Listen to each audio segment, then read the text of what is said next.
নমস্কার, আপনাদের সাথে কথা বলছি আমি তনুশ্রী, আমেরিকা টেক্সাস থেকে। আশা করি সবাই ভালো আছেন।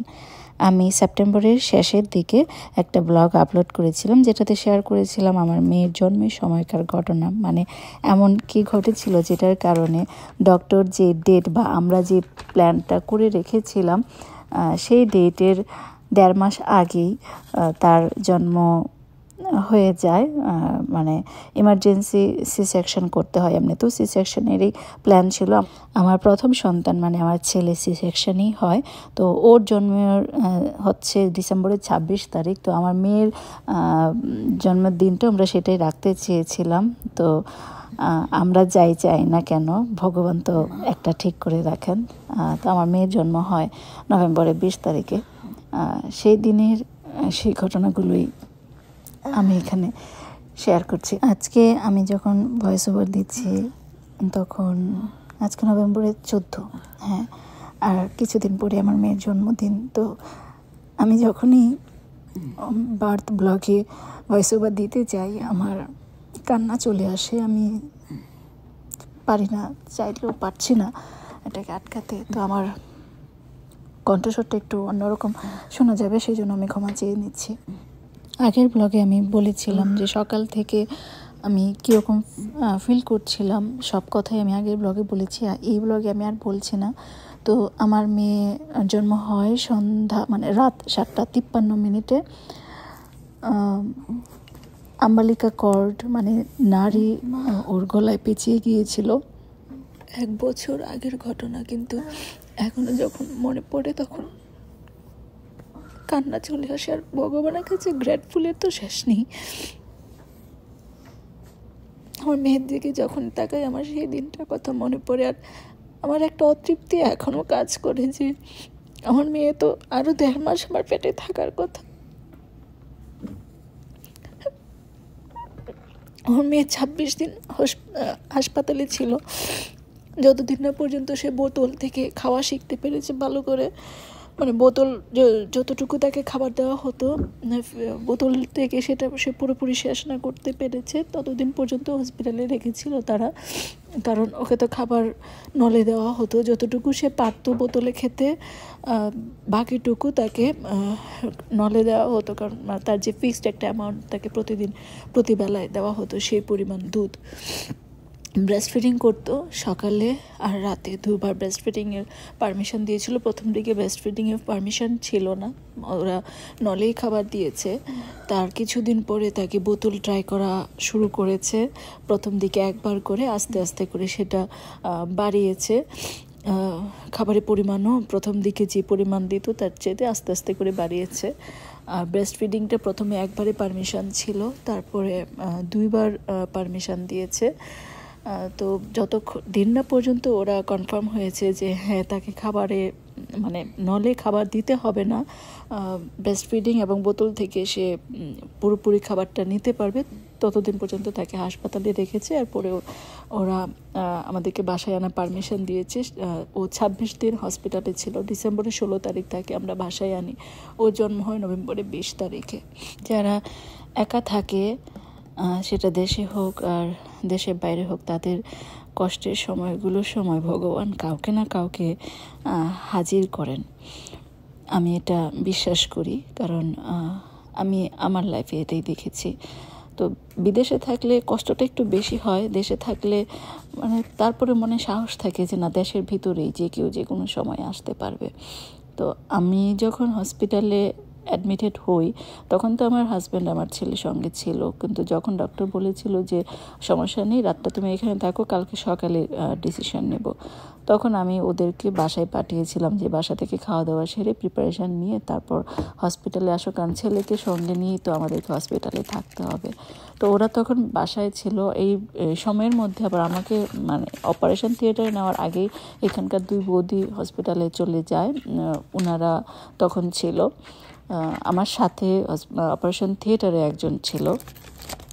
তো হ্যাঁ, এটা বলবো না যে সাহস পাইনি, ওনারা থাকাতে সাহস পেয়েছি। ওনারা যখন হসপিটালে গিয়েছে তখন কান্না করে দিয়েছিলাম। তার আগ পর্যন্ত আমি ঠিক ছিলাম। যখন নার্স এসে বলেছিল তোমাকে এখনই সি সেকশন করা হবে, তোমার মেয়ের হার্ট বিট কমে যাচ্ছে, একেবারে কমে যাচ্ছে।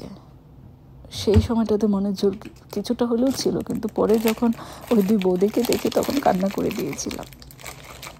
যাই ঘটুক না কেন, আমার মনে একটা বিশ্বাস ছিল, একটা শক্তি ছিল যে এবার খারাপ কিছু হবে না, কারণ আমি ঠাকুরের কাছে মানে সন্তান চেয়েছি।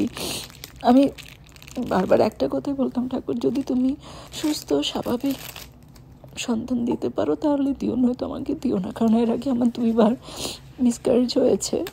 আমি কষ্টটা নিতে পারছিলাম না, আর তাই আমি ঠাকুরকে বলেছিলাম যদি আমাকে আবার দাও তাহলে যেন একটা সুস্থ বাচ্চা আমি জন্ম দিতে পারি, তাহলে দিও, নয়তো দিও না, আমি আর কষ্ট নিতে পারি না। 2014-তে আমার প্রথম সন্তান মানে আমার ছেলে হয়, তারপর 2020-এ আমার 2বার মিসক্যারেজ হয়।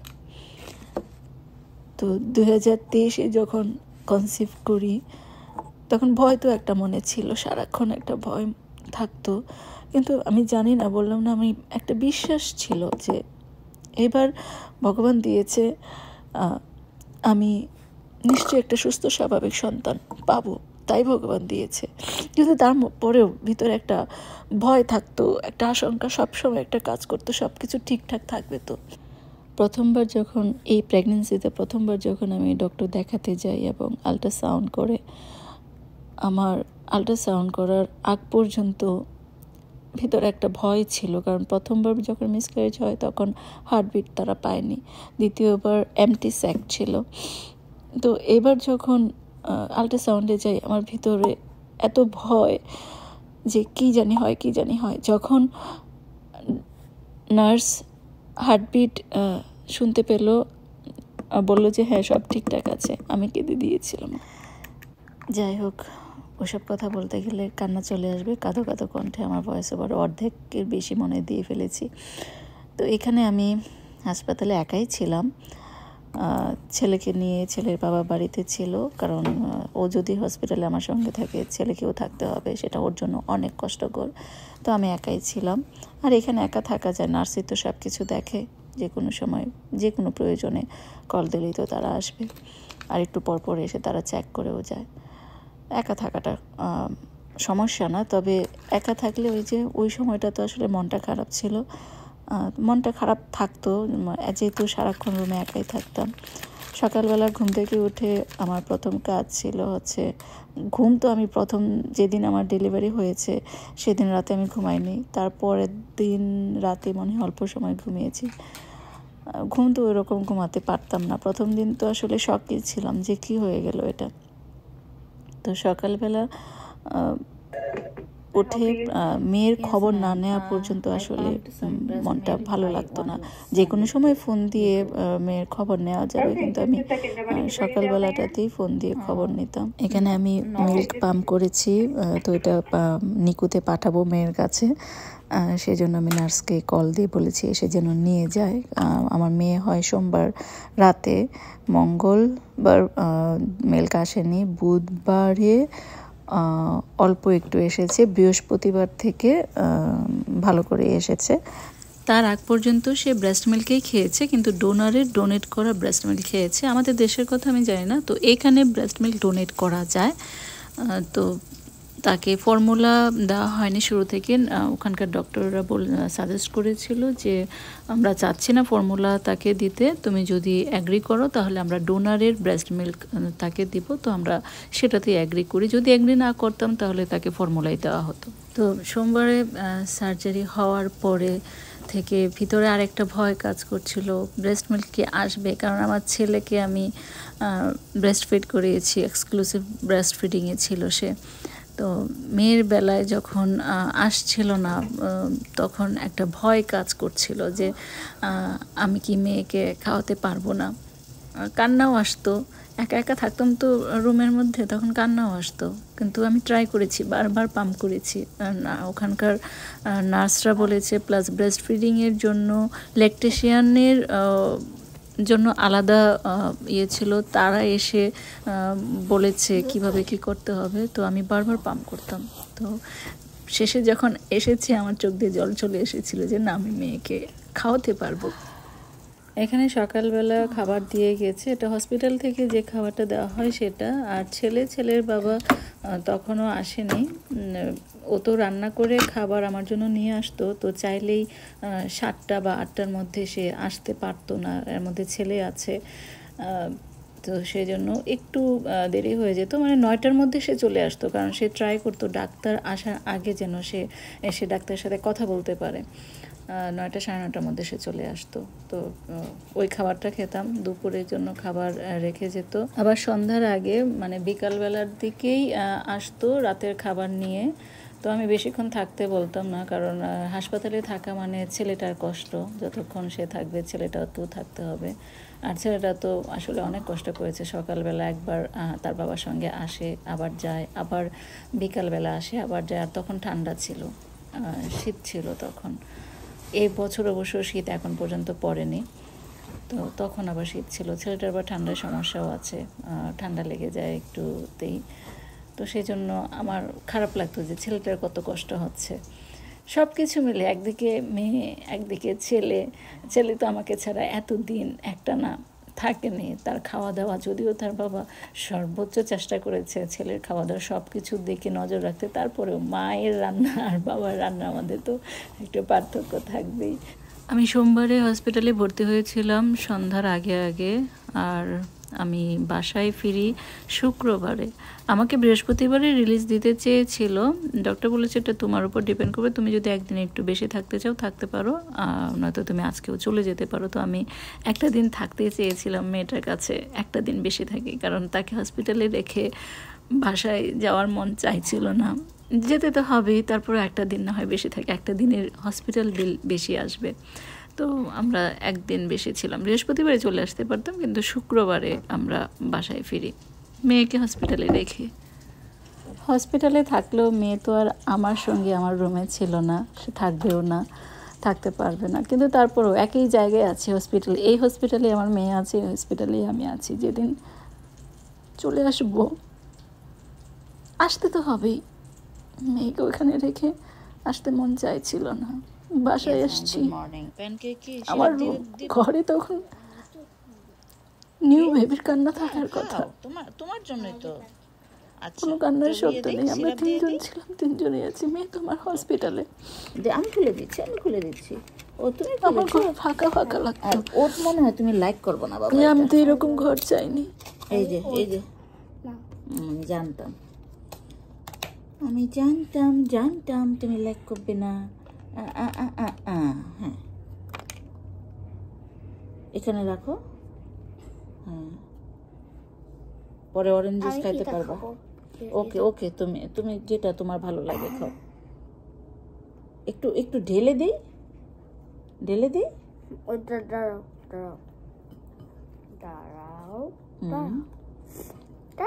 এখানে ডালবো।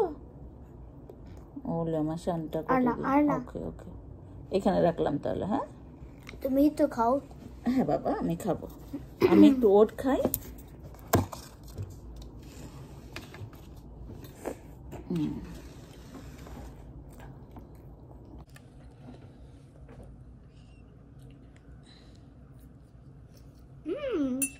এভাবে খেতেই ভালো লাগে, এমনিতে ভালো লাগে না। কালকে এভাবে খেয়েছিলাম, কালকে ওট দিয়েছিল।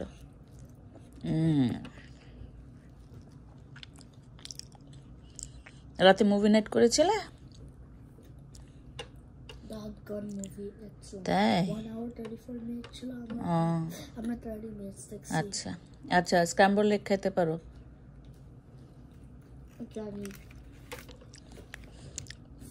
ফর্ক দিয়ে খেয়ে নাও। ধরো একটু কাছে এনে দিই মা। এই যে আমার ডক্টর যখন আমাকে দেখতে আসতো, তো একদিন আমাকে বলছিল যে ওই দিন যদি তুমি আমাকে ওইভাবে না বলতে, তাহলে আমি আল্ট্রাসাউন্ড করি না, আর অনেক খারাপ একটা কিছু ঘটে যেত। তুমি ঠিক ছিলে, আমি রং ছিলাম। তো এবং আমি তার চেহারায় না একটা কেমন মানে সিম্প্যাথি জিনিসটা না, মানে তার চেহারায় একটা গিল্টি ফিলিং বা কিছু একটা আমি বুঝতে পারতাম যে সে যখন আমাকে দেখতে আসতো। তো আমার ডাক্তার কিন্তু অনেক ভালো মানুষ, তো ভুল করে, কিন্তু সেদিন এটা তার ভুল সেটা বলবো না, হার্টবিট ঠিক ছিল বাচ্চার, সব কিছু ঠিক ছিল, তাই সে বলেছে যে শেষের দিকে বাচ্চা নড়াচড়া কম করে। কিন্তু আমি যখন বললাম যে আগের দিন তো সে এর চাইতে বেশি নড়েছে, আজকে নড়াচড়াকে তুমি নড়াচড়া ধরতেই পারো না, তখন সে আল্ট্রাসাউন্ড করলো। আসলে শুধু ডাক্তার তো তার ডাক্তারি জ্ঞান থেকে বলবে, তার এক্সপিরিয়েন্স থেকে বলবে, কিন্তু যে পেশেন্ট তাকেও আসলে ওইভাবে ডাক্তারকে বুঝাতে হবে, তাহলে গিয়ে ডাক্তার আসলে ঠিক সিদ্ধান্তটা নিতে পারে। আমি যখন এভাবে বলেছি যে আজকে নড়াচড়া তুমি নড়াচড়া ধরতেই পারো না, এটাকে বলাই যায় না নড়াচড়া, তখন সে আল্ট্রাসাউন্ড করে এবং সেটাতে ধরা পড়ে যে আমার মেয়ে আমার পেটের ভিতরে ভালো নেই। শুক্রবারে যেদিন চলে আসবো তার আগে মেয়েকে একটু দেখতে যাচ্ছি। আমি মিল্ক পাম্প করে নিয়ে গিয়েছিলাম। Nikita, can I help you? Yes, ma'am. This is Tanushree Sarkar to see my daughter. Come on in.